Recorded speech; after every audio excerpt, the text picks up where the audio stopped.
All right, this is going to be another update to the Gnome Grown Gardening Project. So some pretty major changes to the yard probably since the last time I posted a video. Again, to just kind of go back over what this project actually is. This is a casual video blog that I'm making to begin the process of documenting my gardening journey. And I've been gardening for around 15 years in different places on the planet, and I've gardened from Southern California all the way up to Seattle, and this garden that I'm working on here is on the island of Oahu. And I went ahead last week and bit the bullet, and I pulled out some pretty significant quantities of vegetation out of the front yard. And kind of the reasoning behind that was I wanted to clear some space and get some more sunlight into the yard for gardening. And it's a little shocking, it's a little crazy how big it feels to have removed that vegetation. I pulled about 5 big trees out of the yard and cleared this whole space here. So I'm going to be putting a row of papayas to go in, kind of where you see it here, lining up with that papaya off in the distance. And then I had a request from a viewer to go ahead and kind of cover my design for gardening beds. So I'm just going to go over that real quick. Coming over to this one, which is kind of a compost bed at the moment. And this is the general design that I use for gardening beds. You'll see it all over on the various YouTube channels that are associated with gardening. It's a pretty simple standard design.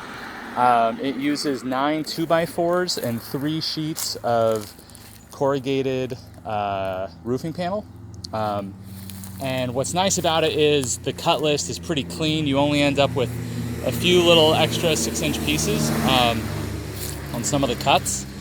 And then it fits together real nice. So, it's a pretty simple corner design. So you've got kind of 2 inset 2x4s here, and then 2 outset 2x4s holding it all together. And that makes up your corners. You build 4 of those. I want to say, if I remember correctly, they are 24 inches by 19 inches or so, something in that range. Maybe I have to check the spec on that.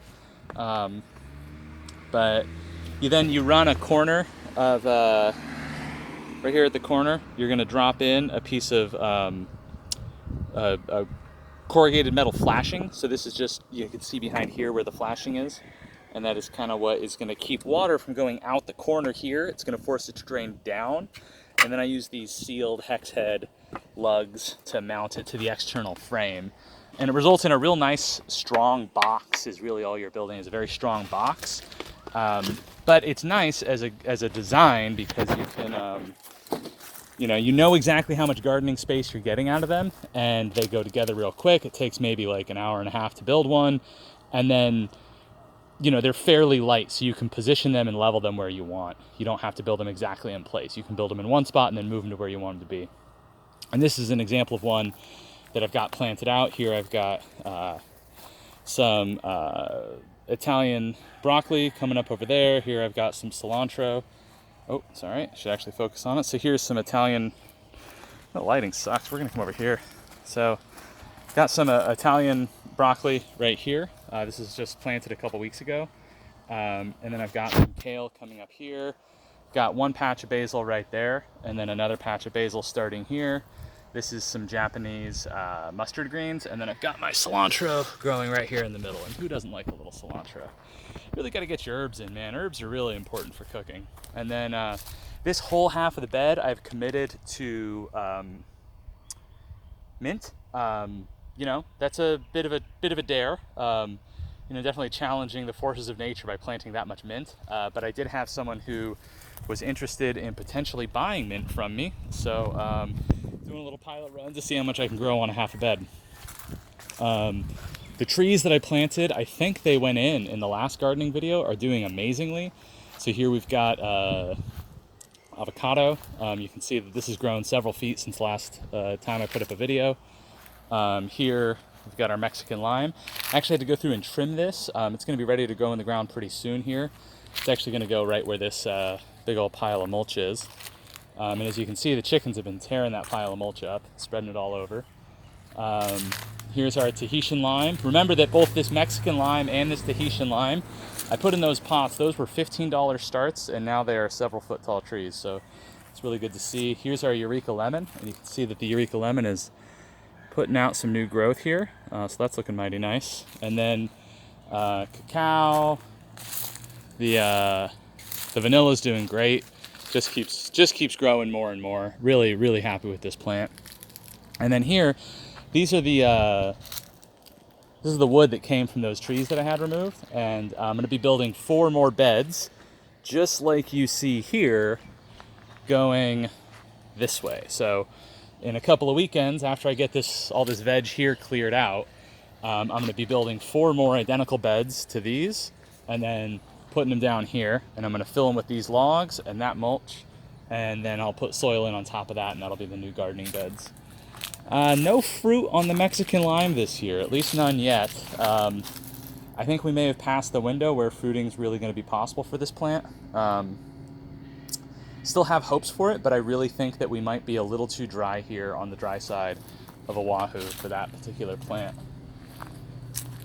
Coming a little bit further back, we're going to visit the banana patch and see what's going on back here. So got a yuzu lemon that is holding steady, but really hasn't generated any new growth. I think we just might be out of season. So since I planted this in the middle of summer, and it is in a shady spot in the yard, I don't actually expect a ton from it for the next couple years, but that's okay. I've got a little plumeria orchard started for later when I want to plant some more plumerias in the yard. Dragon fruit's crushing it. Just kind of letting it go right now and letting it do its thing. I'm not too worried about it. As long as I have the plant material, I can, build more of an orchard around it later.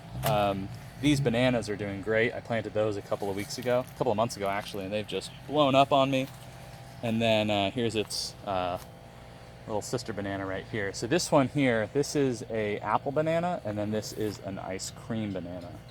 And there's actually another banana right here, which is getting attacked by the chickies. And I've put these rocks around it to try to protect it, but man, they are aggressive. They do not like little green things in the ground. They will just tear them right up. So finding ways to protect my plants from the chickens is becoming an ongoing mission.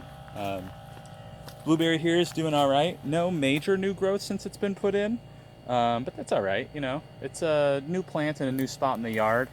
I don't expect it to come online all at once, but it seems to be pretty happy. So it's not dying. It's just not actually growing yet. But first season in the ground for a lot of these plants. Here's another cacao. The cacao has been interesting. The cacao definitely is taking its time, but what's really cool is if we go over to this one, so I was doing a little bit of an experiment here with different light levels. This one's in a lot more sunlight, and you can see just recently, pretty much as soon as we started losing even just a little bit of daylight on the day, and we don't lose a ton here, we only maybe change by a couple minutes a season, that's when the new growth popped out. So I think this is a very seasonally sensitive plant, and it seems like the one in the sunlight might actually be doing a little bit better. So in spite of the fact that they tell you that, it can handle super low light conditions, it might actually do better in full sunlight or partial sunlight. So, yep, that's your gardening update.